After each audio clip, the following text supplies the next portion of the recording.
Hey everyone, Josh Sigurdson of World Alternative Media here, and we're joined, of course, by author and economic analyst here at WAM, John Sneisen. Now, we talked recently about India and how they have demonetized, how they are, I think it's about 86% of their currency has been demonetized, has been pulled, and we are looking at a lot of chaos in India due to this fact. A lot of people rushing banks, it's the usual stuff that we see from these crazy central planners, and India is struggling with this. And now, of course, Indian Prime Minister Narendra Modi last Sunday, said that he admits that the whole goal is to create a cashless society. And he said, and I quote, it's correct that 100% cashless society is not possible, but why don't we make a beginning for a less cash society in India? We can gradually move from a less cash society to a cashless society. His whole implementation of these crazy monetary policies surely come from the central bankers and the central planners. Of course, these central planners basically own the government, and India is no different. And we talked about how this affects small businesses, merchants. It destroys the black market, which is free. However, the legalities come in. The fact is, it's a free market where people are thriving. We're thriving. It's another example of how the free market allows people to make vast amounts of wealth, and what we're seeing currently is just absolute destructive policy. And I know a lot of people are going, well, cashless society sounds good, right? Well, let's get into exactly how that is a terrible idea, how this is a communistic push, and how it will push us further, or the people of India, further into debt to these globalist monsters that are simply trying to use their good intentions against them in order to create a complete enslavement of the masses through debt and destruction. And what we see with these central banking monsters, these globalists, these scumbags. So, John, can you go a bit into what you think about this? Well, first of all, I read in the same article that 90% of all transactions when it comes to consumer goods and so on is in cash in India, and they're banning the biggest denominations. Of course, they say like, oh, it's just the biggest denominations, you have nothing to worry about. They don't really want to tell the peasants that are out there, like what cash really is. So I want to go into what cash really is. Unfortunately, it's fiat currency, which is illegally pushed on you as legal tender. But secondly, like having cash in your hand is the only privacy you really have left in your life in this electronic age, guys. Think about it. I talk to people all the time that says, well, cashless society doesn't sound that bad. I got nothing to hide. Well, so like, it doesn't matter if you got nothing to hide. That is the last little bit of privacy that you have in your life to show that you could just, transact or give some money to your kid, for example, if he did a chore at home. Well, maybe it goes like this. Maybe they want to, that chore that your little kid did. Well, now he had an income, so we need to tax him on that. It all comes down to, like, they want to track and trace every single little transaction and move that you have in the economy. They don't want you to be free whatsoever. They want to enslave you. They want a full and ultimate control over you. But they give you they give you rose-colored glasses and basically tell you, well, there's that, and then of course they make it seem like, oh, cash is bad, it's evil, money is a root of all evil and all that, blah blah blah, which is true to an extent. However, it's what you consider money when they are still pushing these implementations on you where you end up being enslaved in debt. I mean, it's one thing, sound money, and that which is free of central planning is a brilliant thing. It's beautiful. You can insure yourself. You can depend on it because it's always going to be there. Physical value, it always will preserve that value. But then, of course, they push that next step up, which is fiat currency, sometimes based on something like a gold standard, which of course will fail eventually too because it's centrally planned. But then there's a fiat currency, which is based on absolutely nothing, which is just printed out of thin air. It's not money because money has to have a store of value. It's simply currency, and it is always doomed to fail. It always reverts to its natural value of zero. But then they take that extra step up to that communistic push, which is the cashless society, which is now just, they're tracking you, they devalue, they destroy, it's all centrally planned, and then you end up the biggest victim while they try to use your good intentions against you. Here's one more thing to think about when you have a cashless society. Okay, so I'm a leader of a country, and I really hate Josh. Josh is a bastard, I think. I want to kill him. I want to eliminate him from I suck, guys. the planet. Fuck me, right?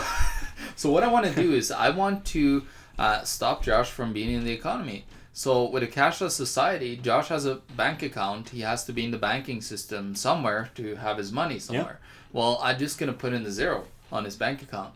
And that's game over for Josh. Crash and Think burn. about that, guys. Yep. Think about that control that they will have when they fully implement a cashless society, electronic currency. Yeah, and I mean, this is coming at us from so many different angles, too, because then we see bail-ins where they're just cashing out people's bank accounts, which are going on around the world. Yeah. I also think the demonetization of the cash, like how they pushed it into the bank accounts, was also a recapitalization of almost bankrupt banks in India. They're probably one of the big major reasons that they put in a push for like demonetizing the currency and putting it into the bank accounts. Oh, absolutely. There's definitely a good chance that every little idea that came up behind this whole idea for a cashless society, every implementation that pushed towards this was simply just in order to enslave people further. It's a part of a huge complex, a global complex from the financial unions that are being created at a global scale, from the IMF, from that to the Bank of International Settlements. We got like these exchange stabilization fund in the United States. We got all these people collaborating. We got the governments collaborating, being ruled by these central bankers and this international banking union. Well, they have to manipulate the system in order to keep it working. There's no doubt about it. They said it. We have it in a report about the exchange stabilization fund. It's from their own words. The system is flawed, so we need to manipulate it.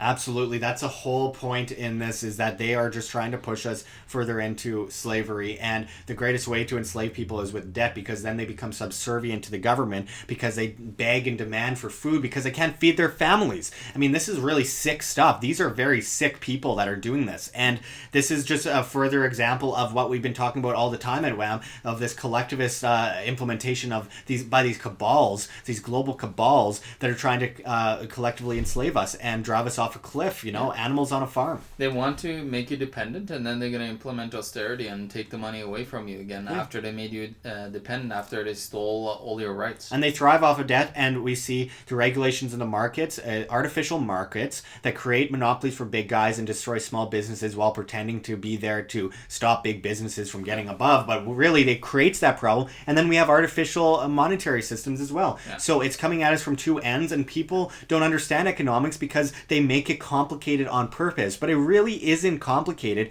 You read basic economics, you look at the Austrian stuff, you look at what free markets are and how capitalism free of government really works, and actually works against creating massive monopolies, and then you'll understand that these people are taking advantage of your good intentions in order to destroy you.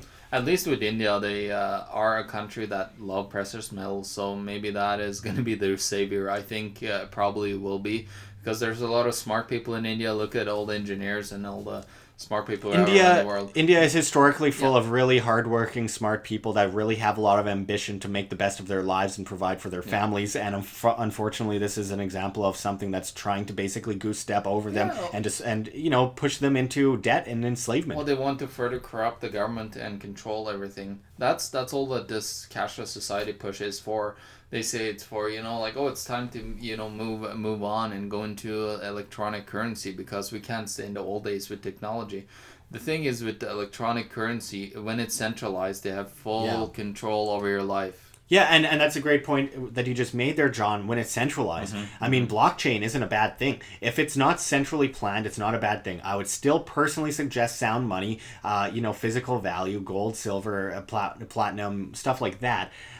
Stuff that's only created when suns explode, with supernovas. Now, that's rare stuff, and that can provide a lot of value for the individual. Insurance, not as much about investment anymore. But, of course, when we are talking about blockchain technology like Bitcoin and stuff like that, that can be a really good thing if it's not centrally planned. But instead, we see these gigantic central planners, these international governing bodies centrally planning these cashless currencies. Well, like, for example, the Mint in England are just pushing out $2 billion on a blockchain that is supposedly backed by gold. Like how GLD is supposedly backed by gold? Well, every one ounce of gold is backed by 520 contracts. Do you want to see something honestly backed by gold, a real blockchain currency that's actually backed by gold? Check out Anthem Gold. Yeah, exactly. Our friend Anthem. From Anthem Blanchard. Yeah, he's for real. Don't believe these governing bodies. I mean, come on, guys. I mean, how often do we have to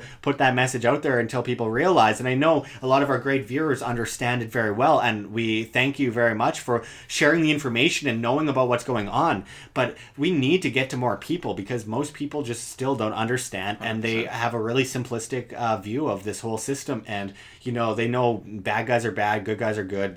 They know greedy people are bad, blah blah blah blah blah. But they don't understand how that's used against us and how we are currently being enslaved, how we currently have very few civil liberties left, only the ones that they wave in front of us and say, "Look, you're free," while we're being extorted and pushed to the curb. So we need to start learning more about these issues so that we can educate other people, we can keep our friends and families safe from the inevitable collapse, and be able to have sound money and be able to support our own lives, because what they are doing should be criminal, is criminal in a lot of cases, and we cannot be further enslaved by these banking elite, these oligarchs, these disgusting globalist pigs that want nothing more than to see us on our knees begging them for little scraps of food. We need to stand up against these scumbags. So thanks, John. We will be back at you with much more, including on this subject because it's so important. And of course, we've done one on Sweden's cashless society. You can check that out. It was quite recent, and we've done a lot on cashless societies in the past. But we'll be back at you with much more coming soon. Check the links below. GoFundMe, Patreon. We can't do it without you. Any donation is very much appreciated. And of course, check out our Anarchapulco offer. You can save 10% on your tickets to Anarchapulco in Mexico by typing in promo code WAM. That's WAM. So thanks again, John. We'll be back at you with much more. This is Josh Sigurdson signing out from World Alternative Media. Find the truth, be the change.